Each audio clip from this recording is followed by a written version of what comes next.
Hi folks, this is Jason. Hope you're okay today. It's good to see you. We're looking at more historical facts about Jesus Christ being a real historical figure, and we're looking at Jewish evidence in the just after Jesus of Jesus existing as a real person. Again, my source book today is Josh McDowell, Evidence That Demands a Verdict, which is a really helpful book.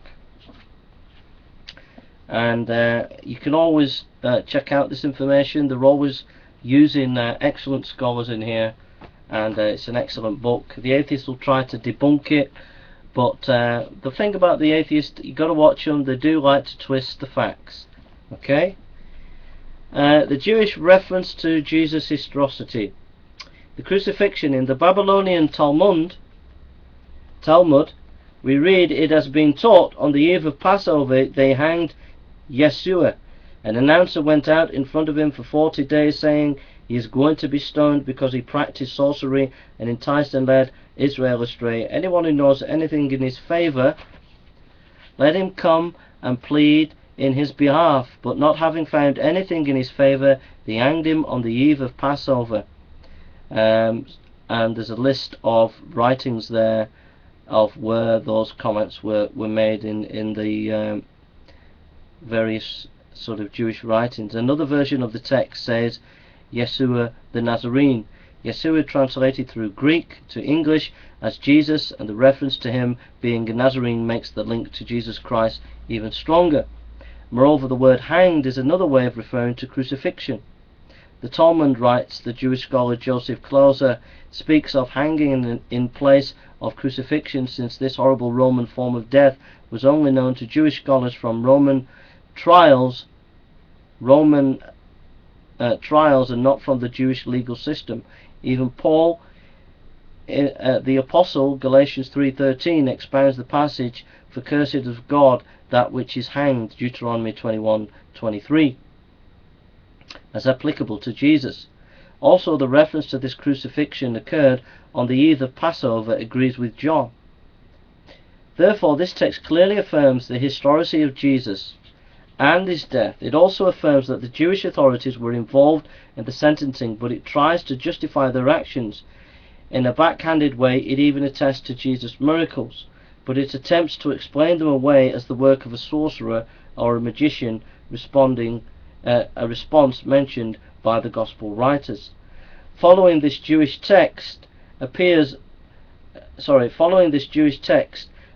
comment by the late 3rd century Amora Ullah, which states, "Would you believe that any defense would have been so zealously sought for him? He was a deceiver, and the all-merciful says, you shall not spare him, neither shall you conceal him." It was different with Jesus, for he was near to the kingship. This phrase, "near to the kingship," may refer to Jesus' genealogical descent from Israel's King David, or it may denote Pilate's washing his hands before turning Jesus over to scourging and crucifixion. In a later Talmudic passage on Jesus' crucifixion comes a passage that asserts that Yesu had 5 disciples, Mate, Nakai, Netzer, Bunai, and Toda. While Mattia may be referenced to Matthew, no one is sure that the other names can be identified with any of the other disciples named in the Gospel account. The claim that Jesus had 5 disciples could be explained by the fact that the other teachers in the Talmud, Johann ben Zakkai and Agrippa, are also described as having 5 disciples or students. At any rate, one thing is sure, this text makes it clear that the Jewish tradition accepted the facts that the Rabbi Jesus did have followers.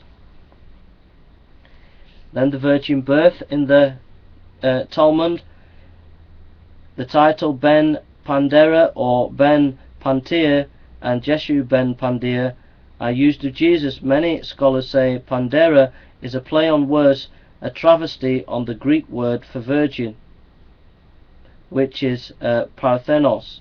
The Jewish scholar Joseph Klauser says the Jews constantly heard that the Christians, the majority of whom spoke Greek from the earliest times, called Jesus by the name Son of the Virgin, and so in mockery they called him ben ha-Pentera, the son of a leopard. In another passage, the Babylonian Talmud states, R. Shimeon ben Isaiah said concerning Jesus, I found a genealogical roll in Jerusalem wherein was recorded such as one is a bastard of an adulteress.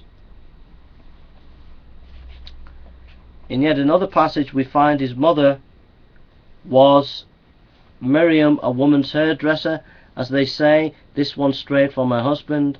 In still another passage we are told that Mary, who was the descendant of the princes and governors, played the harlot with carpenters.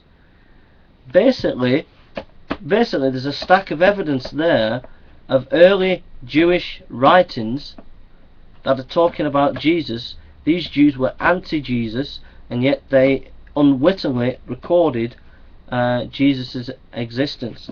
And I'm going to read Josephus as well, because I know some of you say, oh, it's not really authentic, but let's just listen. Joseph ben Matthias, born 33, perhaps 38 AD, died after 100 AD, writes Professor John P. Meyer, was by turns a Jewish aristocrat, priestly politician, and no eager commander of rebel troops in Galilee during the first Jewish revolt against Rome, 66 to 73 AD. A tricky turncoat, a Jewish historian in the pay of the Flavian emperors and a supposed Pharisee.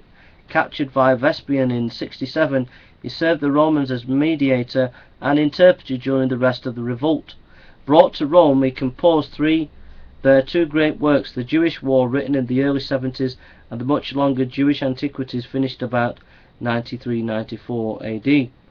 Flavius Josephus became part of the emperor's inner circle. In fact, he was given the emperor's name, Flavius, as his Roman name, and Josephus is his Jewish name. In his Jewish Antiquities, a passage occurs that has created heated debate among scholars. This is how it reads. Now there was about this time Jesus, a wise man, if it be lawful to call him a man, for he was a doer of wonderful works, a teacher of such men as receive the truth with pleasure. He drew over to him both many of the Jews and many of the Gentiles. He was the Christ, and when Pilate, at the suggestion of the principal men among us, had condemned him to the cross, those that loved him at the first did not forsake him, for he appeared to them alive and again the third day, as the divine prophets had foretold. These and 10,000 other wonderful things concerning him, as the tribe of Christians so named from him, are not extinct at this day. I won't go into the ins and outs of the position scholars have taken on this passage, which has come to be known as testimonium. For a more detailed discussion of the debate, see my book, He Walked Among Us. Instead, let me just say that those passages has raised fury because Josephus, a non-Christian Jew, makes statements about Jesus that an Orthodox Jew could not affirm. For instance, he refers to Jesus as the Christ and claims that he rose from the dead, as the Hebrew prophets had foretold. After assessing the evidence for myself, I find myself agreeing with those scholars who see that while some Christian additions, notably the phrase italized above, have been made to the text that are clearly foreign to it, the testimonium contains a good deal of truth that Josephus could have easily affirmed, as Meyer states. Read the testimonium without the italized passages and you will see that the flow of thought is clear. Josephus calls Jesus by the generic title wise man. Josephus then proceeded to unpack the generic designation wise men, the two of its main components, the Greco-Roman world, miracle and effective teaching. The double display of wisdom wins Jesus a large following among both Jews and Gentiles, and presumably, though not explicit reason is given. It is this huge success that moves the leading men to accuse Jesus before Pilate. Despite Jesus' shameful death on the cross, his early adherents do not give up their loyalty to him, and so note the transition is much better without the reference to the resurrection in the deleted passage. The tribe of Christians has not yet died out. So, I'll just read someone else on the testimonium. Following this testimonium, a couple of sections later, Josephus refers to James, the brother of Jesus. He ascribes the action of the high priest Annas.